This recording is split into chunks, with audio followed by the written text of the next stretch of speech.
What's up, guys? Welcome into the Fireside Bears YouTube channel brought to you by Empire Sports Media. You know us, your hosts, Usayd Koshal and Max Smith. You can follow us on Twitter at MaxSmithESM and at Usayd Koshal. Check out our social media links down here on the banner below. Make sure you have given this video a thumbs up. Make sure you comment on this video, subscribe to it as well. Max, I know it's been a while, but how are you? How was DC last week? It was good. Got some exciting news personally, but it's good. We're in the lull, I guess, in regards to the bear season, so it's nice to kind of take a breath and focus on some of my personal life things. But we're counting down the clock. OTAs are going on. We're finally getting some bites to look at and to talk about, and the national media never sleeps, especially when we're talking about one of the largest, I guess, biggest moneymakers in professional sports in one of the largest media networks, which is, of course, Chicago. And, of course, the Chicago Bears. Win or lose, people are still going to buy Bears merch. Win or lose, people are still going to click on articles about the Chicago Bears. So it makes perfect sense when there's nothing else to talk about. Let's talk about a big media team such as the Chicago Bears, especially their star quarterback, Justin Fields. Yeah, it's a position that never really ceases to be in the headlines, which is, I mean, as crazy as it sounds, because I remember, when the Bears traded for Jay Cutler, it was kind of this big thing of they finally have their answer. It was the same thing with Mitch Trubisky, and now it's the exact same thing with Justin Fields. Although I think compared to the other two, that Justin Fields is certainly more polarizing. And I say that because he is an insanely talented quarterback prospect. You could argue he's just as talented, if not more talented, than Jay Cutler was coming out of college. Certainly more talented than Mitch Trubisky. But I think, what it comes down to at the end of the day is the fact that last year when the Bears drafted Justin Fields, and we had some people in the national media, well, I shouldn't even say national media, but just the local Chicago media, like Caitlin Sharkey on the show, kind of our perception of everything that was going on was that the Bears are going to be operating on what is going to be a 2-year plan with Fields, and that this offseason, the 2022 offseason, Pace and Nagy would at least be given this offseason to kind of get this thing right. But I think when you look at it, things certainly didn't shake out that way. And again, let's just go blast from the past because again, it's 2022 in Chicago, but we're still living like it's 1985. So it's always okay to reference the past.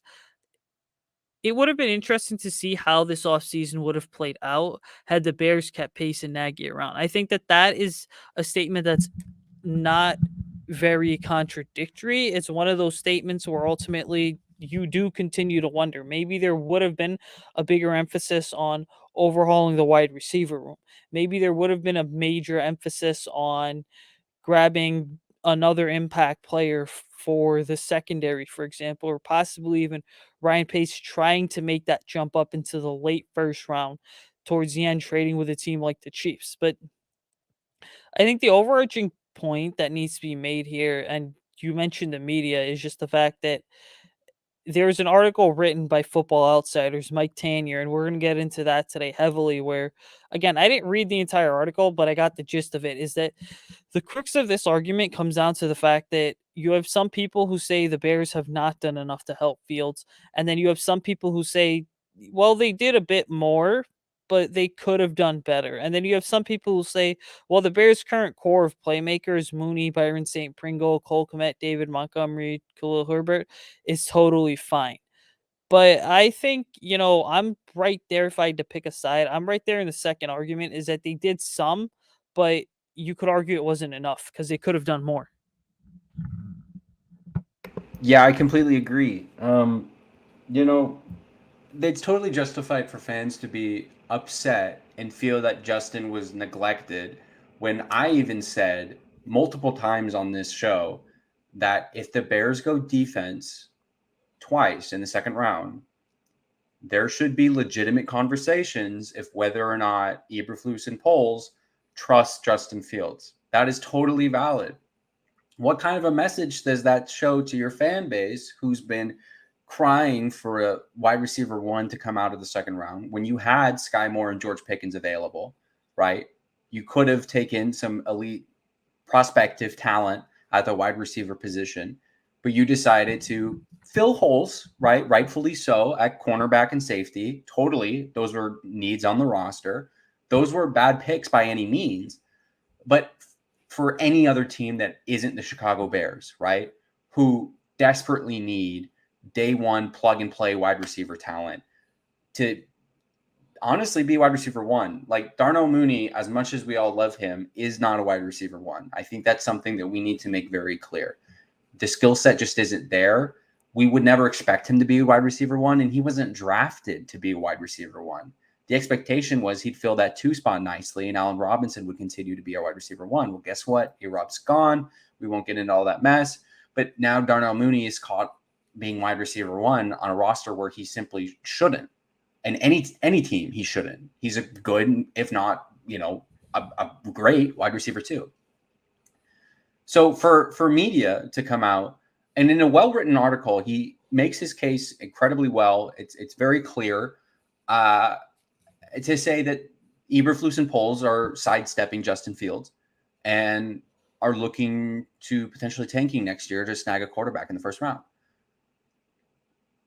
You can't say that you're wearing a tinfoil hat, right? And complaining about fluoride in the water at that point. You're going, okay, well, maybe this actually is starting to make some sense. Like maybe, especially when we look at the fact that there wasn't a wide receiver and that the wide receiver who was taken was Velus Jones, who, by the way, Mike Tanier hates with a passion. In another article, he calls Velus Jones as a, quote, overaged afterthought, end quote. So he not high on any of his boards, right? A wide receiver 4, kick return guy who many analysts also agree that he's just not tangible enough to actually be wide receiver 3 in this league. There are questions, and it's completely okay to ask those questions. And I'm honestly starting to ask them too. Is sure you went ahead and you brought out Luke Getsy. Sure, you went ahead and brought out Ty Tolbert, some really great minds in offensive football. But where are we? Is our offense better today than it was when Matt Nagy got fired? My answer is no. Maybe the offensive line looks a little bit better, but outside of that, there's not a whole lot of talent to write home about. Yeah, you mentioned the questions regarding Justin Fields. And again, I texted this to one of our good friends the other day, someone that we both know. But I said that people don't want to acknowledge what the national media is saying here, because I think the national media isn't saying the Bears have given up on Justin Fields. I think what's really being said is that the Bears simply have not done enough to help Justin Fields significantly take that second step that we all expect quarterbacks to take going into year 2. But there's a lot of caveats here that people are not simply looking at, and I think more so it's the fans, is the fact that look at a lot of the quarterbacks over the last couple of years. And again, I think Justin Herbert was the major exception. But let's take Patrick Mahomes, let's look at Josh Allen, let's look at Lamar Jackson. What's the common theme between all three of them is that they went into year 2 with the same head coach, the same offensive system, the improved playmakers was certainly something to keep an eye on. So when you're going into year 2 as a young quarterback and you have the same head coach, the same offense, the same playmakers around you, or upgraded playmakers, it really bodes well for a player's development because you have gone ahead and you've basically stabilized that QB's development. Unfortunately, Justin Fields doesn't have that luxury. And I hate to break it to people, but you know who does have that luxury? Mac Jones, Zach Wilson, and Trey Lance. And so the reality is that's one of the things we're looking at. I think the second big thing we're looking at and that no one's going to acknowledge is that when it comes to the national media, Bears fans, every time the national media comes after your team, the reality of the situation just comes down to, oh, well, they're doing it for tweets and engagements and clicks and likes and blah, blah, blah. Well, have you ever considered this by chance? Is that it's not the national media's job, because I'm a media member myself and I've been in the shoes of a media member, and I can be the first to tell you that it is not the job of the damn media to be nicey nice all the time, especially for a team that has been one of the most unsuccessful franchises over the last basically 4 decades in the NFL. So if the national media is trashing the Bears for the way that they've handled specific situations, you know what? Their criticism is oftentimes warranted. I mean, take it back to the 2020 season when the Bears were 5-1, and all these fans were like, "Well, we're doing great. We're doing this. We're doing that. We have a legitimate team." And lo and behold, what happened? Well, guess what? The Bears lost six straight. They were barely clawing through those first five wins. I mean, I remember that Week 2 game at Soldier Field in 2020. They barely got past the New York Giants, sprinted out to a 17-0 lead at halftime, only to score basically nothing in the second half. And so it's just like people are going to say, well, the issue with those Bears teams was the head coach and the quarterback. Well, you know what? Yeah, you're right. But overall, this just wasn't a very good team. And even this going into 2022, you can't be like right now, a lot of fans don't realize as I wrap my rant up here, but right now, a lot of fans don't realize is what they're doing is being a lot like Pace and Nagy. And they're being a lot like Pace and Nagy in the sense that instead of clearly upgrading something, you know what? They are sitting on their hands and just confident in what they have, which there's a certain truth to that, which is good because it is part of Ryan Pohl's long term plans to be able to draft and develop and build through the draft. But then it's also an issue because, and I referenced this a couple weeks ago. Well, I want to say about 2 to 3 months ago in free agency, but DJ Chark went for $10 million a year. Juju Smith Schuster went for $8 million a year. Now, you can't sit here and convince me that DJ Chark and Juju Smith Schuster are two players who would significantly alter the outlook of the Bears playmaker core. I would feel a hell of a lot better about Justin going into year 2 if Chark or Smith Schuster were on this roster, considering they went for 8 and 10 million respectively, compared to what the Bears have right now. Because if you look at Byron Pringle, he's really only had one solid year of production. If you look at Cole Kmet, a lot of his production's been incredibly flawed due to bad quarterback play, but ultimately there are questions that linger. Hey, can Cole Kmet legitimately develop into a top tight end? And I'm not writing any of these guys off. I'm not writing Justin off, but I'm just saying based on what we've seen so far and based off what could come, the Bears are a team right now that you look at and say there's a legitimate argument to be made that this is a bottom 5 playmaking core in the NFL. Yeah, that's a totally fair argument. I think that there's just talent in specific positions that will allow us to stay in the middle of the pack. I think that this isn't the worst playmaking group in the NFL. I think that there are some sleepers here. I'm not all fire brimstone in this case. I'm curious and I'm intrigued and I'm a little frustrated. I think your comment on this Matt and Ryan doing exactly what the other Matt and Ryan did is incredibly potent. And I think it's true that this front office, even less so than Ryan Pace, is afraid of the gamble.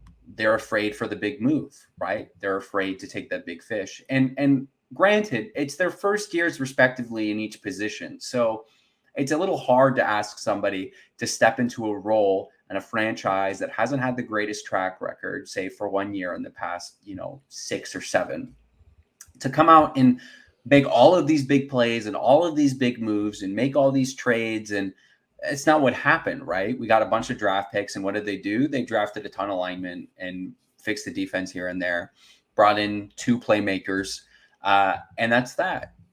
It wasn't a terrible draft.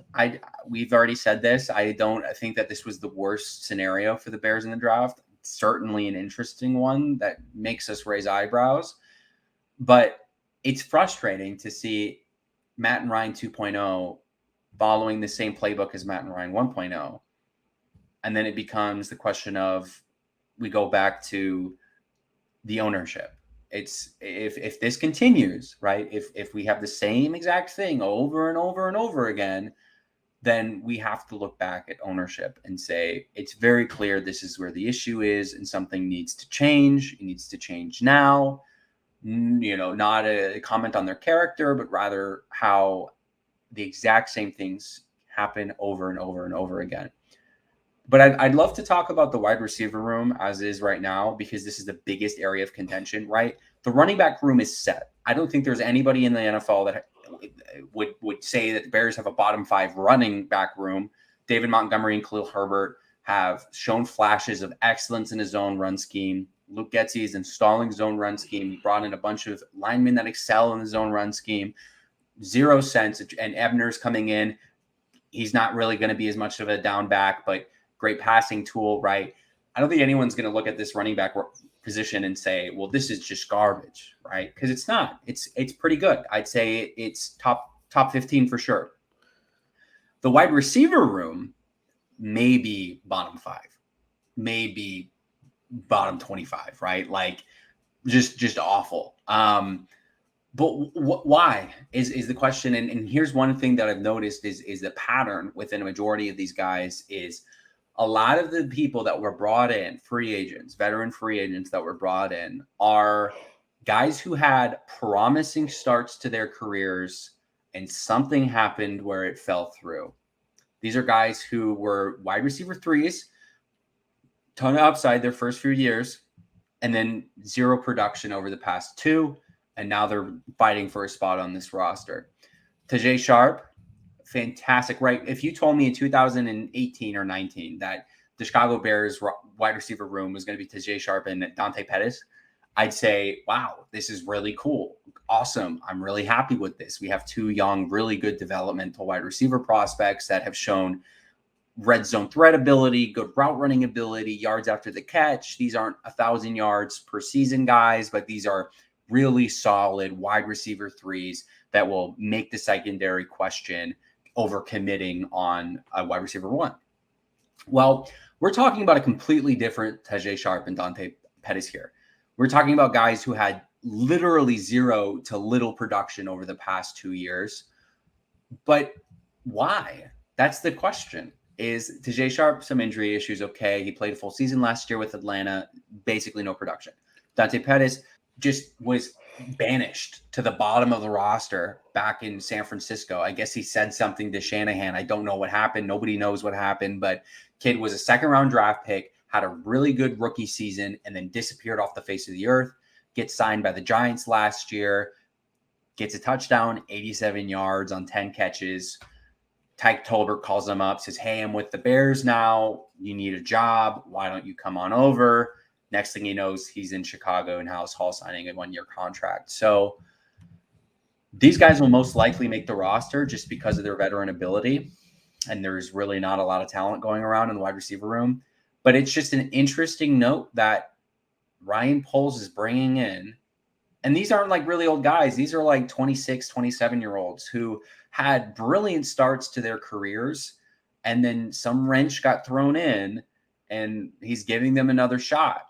It's interesting to see what the reward is, but these are low-risk guys. It's not like they're wasting a lot of money or future capital on these guys. They're saying, hey, we're giving you an opportunity to prove it, so prove it. What do you think about that?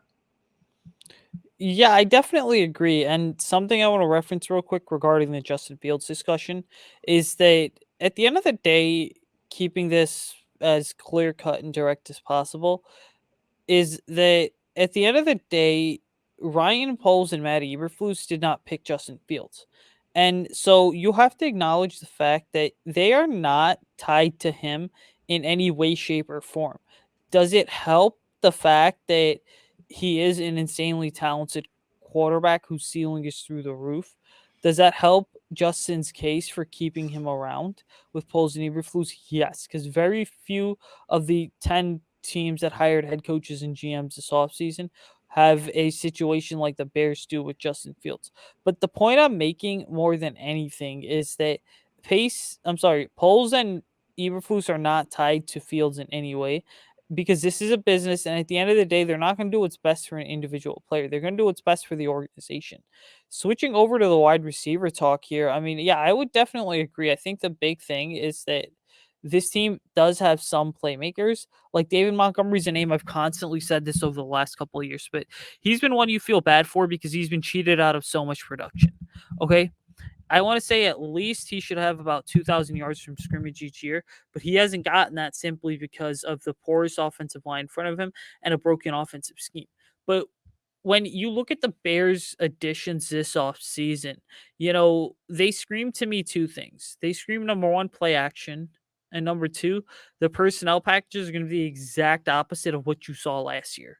and in the years prior. You're going to see a lot more 20 personnel, 21 personnel, as well as even sometimes 22 personnel. But I think the 21 personnel is so key because when you have two running backs and one tight end, you effectively get to have, two receivers as well. And so those two receivers are going to be Mooney and Byron St. Pringle, obviously. You have Cole Kmet lining up as a tight end. You'll have that two back set of Khalil Herbert as well as David Montgomery or even Tristan Ebner to be able to just confuse defenses because this offense runs through the running game, basically. Look, the wide receivers are great. You need to have the wide receivers for the intermediate and deep passing game. But ultimately, the biggest thing that makes an impact in this offense is the running game. Yeah, running game is going to be huge this season. And again, what does play action do? It opens up the passing game. I think that's a very Getsy, Shanahan-esque thing that we're going to be looking at here in Chicago. And I think it's going to work incredibly well for Justin Fields. Spread and stretch the ball, right? I mean, that's something that we started saying at the end of last season, and it worked for Fields. And guess what? That type of offense also worked for Trubisky. So wherever who ends up in Pittsburgh, we might see Mitch actually in an offense that could potentially lend to his talents. But with Justin, when we have the ability to have speed backs, like David Montgomery is a lot faster than he was. So we could consider him more of a speedy back than he was. When we look at the ability to stretch the field through the run game, outside the tackles, inside the tackles, not so much inside the guards, we're looking at really a defense who's on its back foot, that's trying to understand exactly where the ball is going to go 90% of the time. And by the time they figured it out, it's already too late. So a strong run game into a fantastic play action game that allows Justin to stay on the motion, stay on the run. And some of these guys, if you watch their tape in the wide receiver room, specifically Tajay Sharp, is he always keeps moving. He always keeps moving. His time in Tennessee, he was always on the move. I mean, he played with Marcus Mariota, who was a mobile quarterback. And even Ryan Tannehill used to have some legs to him too. But he was always moving. If the play was dead, if he ran his route and it was over, he would keep running. And sure enough, he'd end up open in the end zone and he'd catch a touchdown. I think he had 8 touchdowns in one season, basically because of that. He wasn't the first read. He's never been the first read in his professional career, but he has the ability to extend the play. That's who you need on this wide receiver core, is guys who are able to extend the play to allow Justin opportunity to get them the ball. Even if we have the best offensive line in the world, we know that Justin's going to run and he's going to play around outside of the pocket. Does he need to? Not all the time, but the data shows he's just going to do that. If that's what makes him comfortable, that's what makes him comfortable. But you need wide receivers who are willing and able to play with him on that. Say, screw the route, right? I see open field. I'm going to run to it, pitch and catch, just like that, little backyard football. That's not a terrible strategy, right? You want to do that every play? No. But you want to have a roster that's able to adjust on the fly, that if a play dies in the middle of the play or something happens you weren't expecting, or is a disguise in the defense, you can adjust and play some backyard football. And those are the teams that have success. I mean, look at Kansas City. Not all of those big superstar plays to Tyreek Hill were planned, right? They were pitch and catches on the run, off the cuff, improv. Chicago Bears have an opportunity to replicate that with this offense or like roster of playmakers, not to the extent that Kansas City could. But we're looking at an offense that's kind of following the same footsteps, maybe a little bit even better in the run game. So it's going to be run first, pass second. But ideally, when you do pass, you'll have good opportunities with the defense on their back foot. Yes, fundamental as this sounds, when you run the ball first, you make things easier because you open up the passing offense and you open up the entire offense in general. And by the way, I want to mention, the league continues to. Okay, so look, this revolution's been going on for I want to say 10 plus years now in terms of the run pass option, the RPOs. And what's the biggest way that you effectively execute a RPO? You have a mobile quarterback because that basically forces defenses to throw edge rushers as basically spires on the left or right side of the offense, but basically on the edge of the line of scrimmage. Okay. And then what does that do? That basically pulls away one person from the very middle of the field, which means that you possibly have an advantage matchup there. And then when you combine a player of Justin's caliber with his mobility, you're basically going to go these mesh RPO concepts that are effectively mismatches catered to the offense every single time. So the point I'm making is that, you know, look, to round this whole thing out is very simple. Is that the Bears haven't necessarily given up on Fields. Obviously, the way that the franchise has done things this offseason, there are questions that Poles and Eberflus are going to have to address and ask. But ultimately, when I think, sorry, I'm tired, guys. But anyway, I think when you look at this more than anything, the big thing is that Justin's strengths automatically play into the RPO offense, which I think Luke Getsy's going to want to implement a lot of RPOs, and it's not always going to be pretty, but I think what's going to matter is that if you can get this unit scoring whatever 25 points a game in year 1, that's going to be kind of successful cuz this team has not had a consistent offense in forever. Yeah, I think that again, and a lot of people will say that this is just a rebuild year, and they're right. It's just an interesting way to go about a rebuild.